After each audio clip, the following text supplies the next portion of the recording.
Assalamualaikum warahmatullahi wabarakatuh. Halo semuanya, perkenalkan nama saya Lydia Dewi Suryati dari kelas 2 Psikologi. Kali ini saya akan menjelaskan mengenai statistika inferensial yang berjudul Uji ANOVA. Statistika inferensial, uji t-test. Uji t-test adalah salah satu uji statistik untuk menguji kebenaran hipotesis yang diajukan oleh peneliti dalam membedakan rata-rata populasi. Uji T pertama kali dikembangkan oleh William Seligoset pada 1915. Beliau menggunakan nama samaran student sehingga kemudian metode pengujiannya dikenal juga dengan uji T student. Uji T dapat dibagi menjadi dua, yaitu uji T yang digunakan untuk pengujian hipotesis 1 sampel dan pengujian hipotesis 2 sampel. Uji T 2 sampel dibagi menjadi dua, yaitu uji T untuk sampel bebas atau independen dan uji T untuk sampel berpasangan atau paired atau dependent. Lalu fungsinya, yang pertama menguji hipotesis yang membandingkan dua rata-rata apakah hipotesis 0, apakah tersebut terjadi secara kebetulan. Yang kedua, alat analisis untuk menguji satu atau dua populasi. Lalu spesifikasinya, yang pertama data yang berskala ukur interval atau rasio. Yang kedua, data berdistribusi normal. Yang ketiga, ukuran sampel kecil, kurang dari 30. Jika sampel lebih dari 30, uji T sama dengan uji Z. Hanya pada uji T diasumsikan simpangan baku populasi tidak diketahui. Lalu syaratnya, yang pertama, distribusinya data normal. Yang kedua, varians pada kedua kelompok adalah sama. Satu sampel, one sample t-test. Digunakan untuk membandingkan rata-rata suatu sampel dengan suatu nilai konstanta tertentu. Contohnya, rata-rata berat badan mahasiswa kelas 2A adalah 52 kg.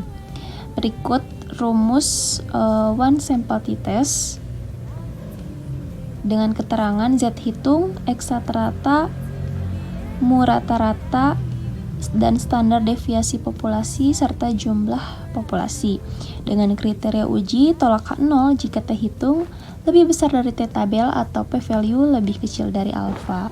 Hipotesis pada uji T2 sampel bebas yaitu hipotesis 0 dan hipotesis alternatif atau H1 yang dinyatakan dalam dua cara berbeda tetapi setara, yaitu H0 rata-rata dua kelompok sama dan H1 rata-rata dua kelompok tidak sama, atau H0 perbedaan rata-rata dua kelompok sama dengan 0 dan H1 perbedaan rata-rata dua kelompok tidak sama dengan 0. Lalu ada tingkat signifikansi. Nilai alfa adalah peluang untuk membuat kesalahan tipe 1.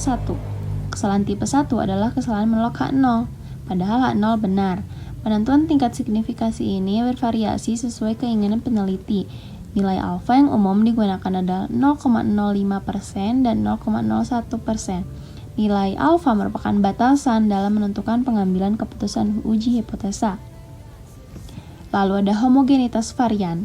Homogenitas varian menguji keragaman atau varian kedua kelompok untuk menentukan metode uji T2 sampel bebas yang akan digunakan, yaitu asumsi varian sama nilai P lebih besar dari alfa dan H0 diterima, serta asumsi varian tidak sama, nilai P lebih kecil dari alfa, H0 ditolak. Selanjutnya, ada dua sampel berpasangan atau dependent paired sample t-test, yaitu membandingkan rata-rata dua grup yang saling berpasangan, yaitu sampel dengan subjek yang sama namun terdapat dua perlakuan yang berbeda. Contohnya, rata-rata berat badan mahasiswa kelas 2A sebelum adanya pandemi COVID-19 dan sesudah adanya pandemi COVID-19 berbeda, yaitu dengan uji statistik sebagai berikut dan kriteria uji dengan tolak H0 jika T hitung lebih besar dari T tabel atau p-value lebih kecil dari alfa. Langkah uji untuk T2 sampel berpasangan yaitu tentukan H0 dan H1, tentukan tingkat signifikansi.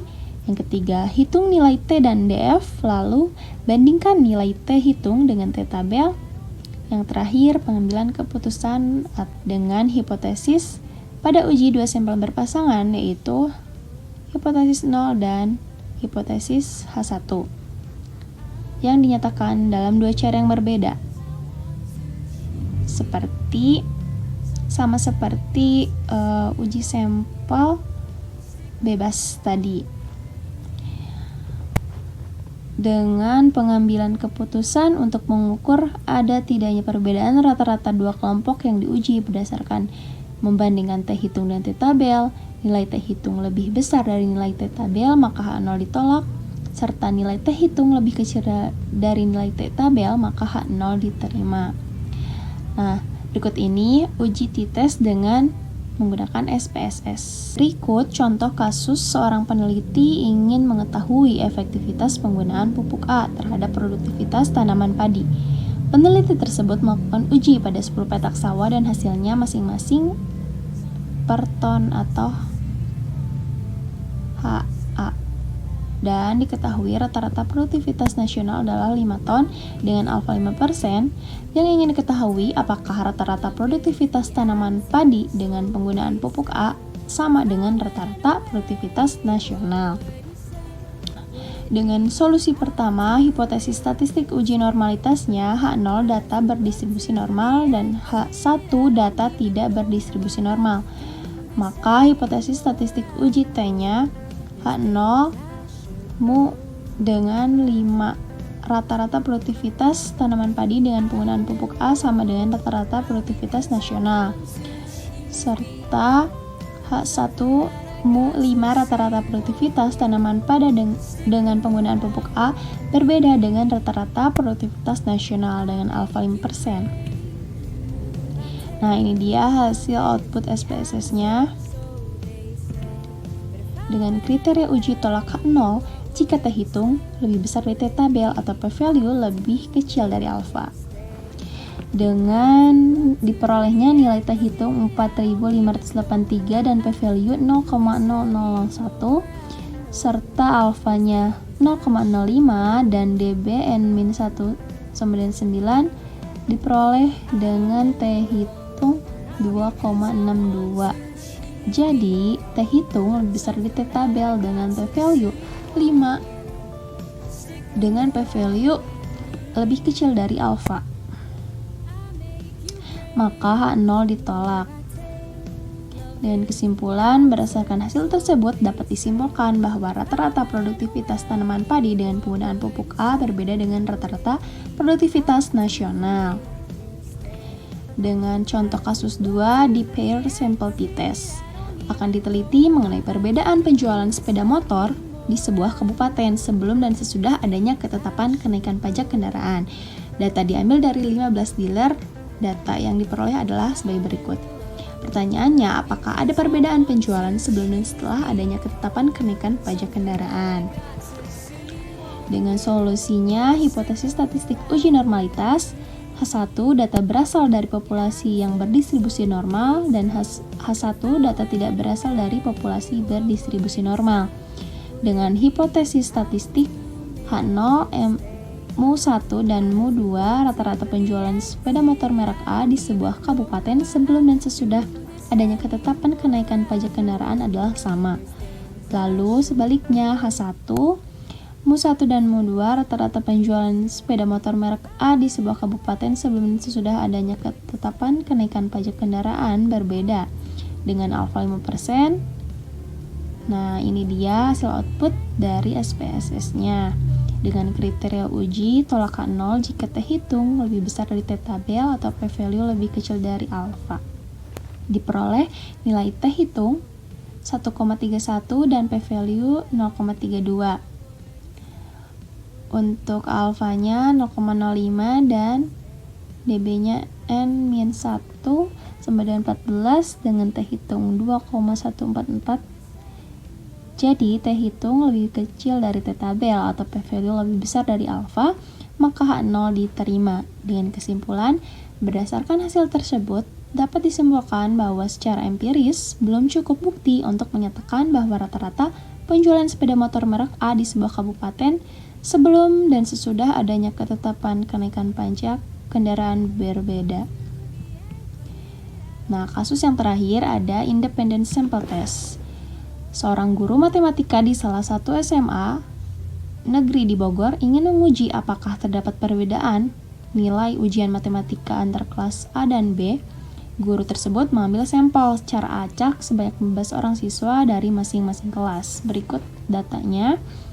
Maka pertanyaannya, apakah kelas A dan B memiliki rata-rata nilai ujian matematika yang berbeda? Maka solusinya hipotesis statistik uji homogenitas, H0 data homogen atau kedua kelompok memiliki varian yang sama, serta H1 data tidak homogen atau kedua kelompok memiliki varian yang tidak sama. Hipotesis statistik uji T-nya, H0, Mu1 dan Mu2 rata-rata nilai ujian matematika kelas A sama dengan rata-rata nilai ujian matematika kelas B. Dengan H1, Mu1 dan Mu2 rata-rata nilai ujian matematika kelas A tidak sama dengan rata-rata nilai ujian matematika kelas B. Alfa yang digunakan 5%. Ini statistik ujinya dengan menggunakan SPSS. Nah, p-value-nya 0,748 dan alfanya 0,05. H0 diterima berarti datanya homogen. Dan kriteria uji tolak H0 jika T hitung lebih besar dari T tabel atau p-value lebih kecil dari A. Nilai T hitungnya 2,671 dan p-value-nya 0,0. Untuk alfanya 0,05 dan dbn-2 sama dengan 28, T hitungnya 2,048. Jadi, T hitung lebih besar dari T tabel atau p-value lebih kecil dari alfa. Nah, kemudian kita menggunakan SPSS untuk uji t-test. Nah, sebelumnya kita harus punya data terlebih dahulu. Nah, di sini saya punya data kenaikan pajak, maka kita input data tersebut ke dalam kolom data view. Sudah diinput, kita ke kolom variable view. Di sini kolom nama kita isi dengan sebelum dan sesudah, dengan label sebelum adanya kenaikan pajak kendaraan dan setelah adanya kenaikan pajak kendaraan. Nah, lalu dengan measure-nya scale,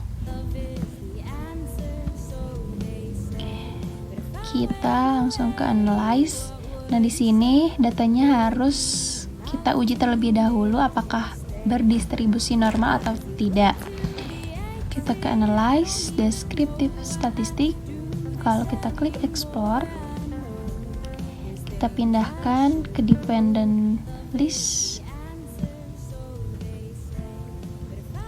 Nah, kita cek plots-nya, kita checklist normality plots with test, continue.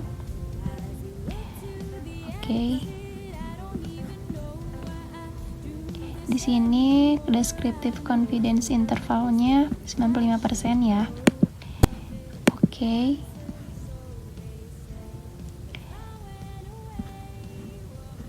Nah,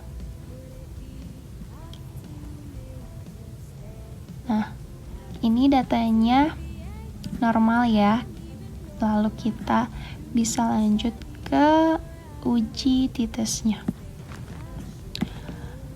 Kita ke analyze, compare means, klik pair sample t-test. Kita pindahkan ke pair variable.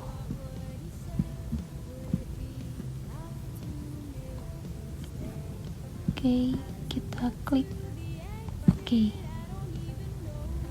Nah, di sini hasil output data t-test kita. Sekian pemaparan materi mengenai uji ANOVA. Mohon maaf jika masih terdapat kesalahan ataupun kekurangan. Wassalamualaikum warahmatullahi wabarakatuh.